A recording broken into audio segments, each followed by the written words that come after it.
Since Easter is coming up right around the corner, I thought I'd make some Easter crafts and take you along for the ride to give you some inspiration of some things you can make in your own home. So let's get started.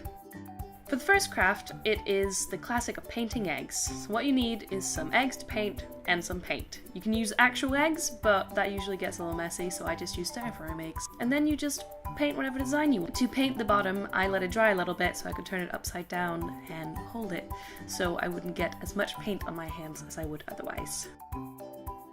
I then paint it some more, and of course you can arrange these in any way you want, but I had this little box laying around and obviously some feathers, so I decided to put the feathers in the box and arrange the eggs for a nice little nest type display.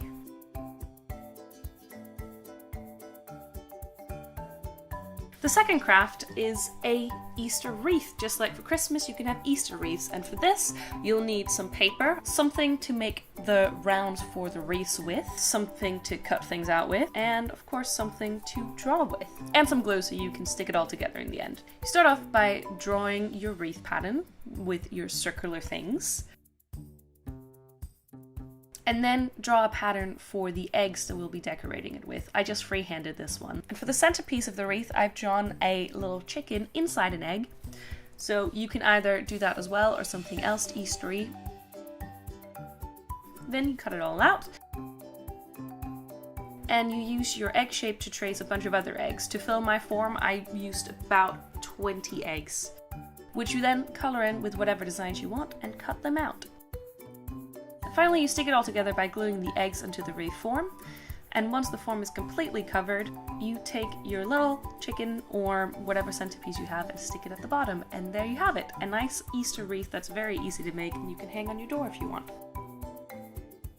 The final craft is something from my home country Denmark, where we usually make these Easter letters that are kind of like cutting out snowflakes, but Easter themed, and I'll tell you the thing that differentiates them at the end.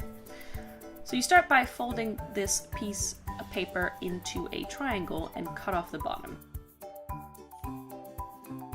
Then you fold it one more time and you simply cut some designs into it. Now this can be anything you want, just remember to cut along the folded edges so your design will be transferred, and that it'll look slightly different when you open it out.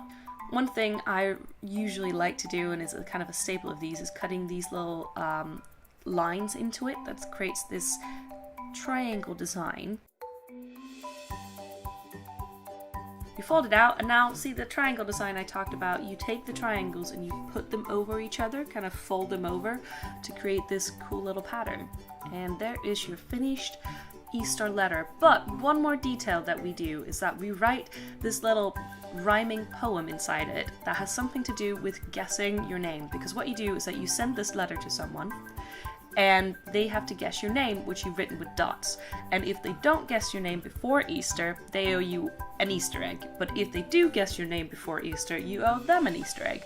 So it's a fun little game where you basically earn your chocolate. So there you have it. Those were 3 easy Easter crafts that you can make that are both kid-friendly but also student budget-friendly, which was, you know, very important to some of us. I hope you have a really great Easter, and if you have any crafts that you know of or like to make, please leave them in the comments below, and if you make these, please send them to us on our social media.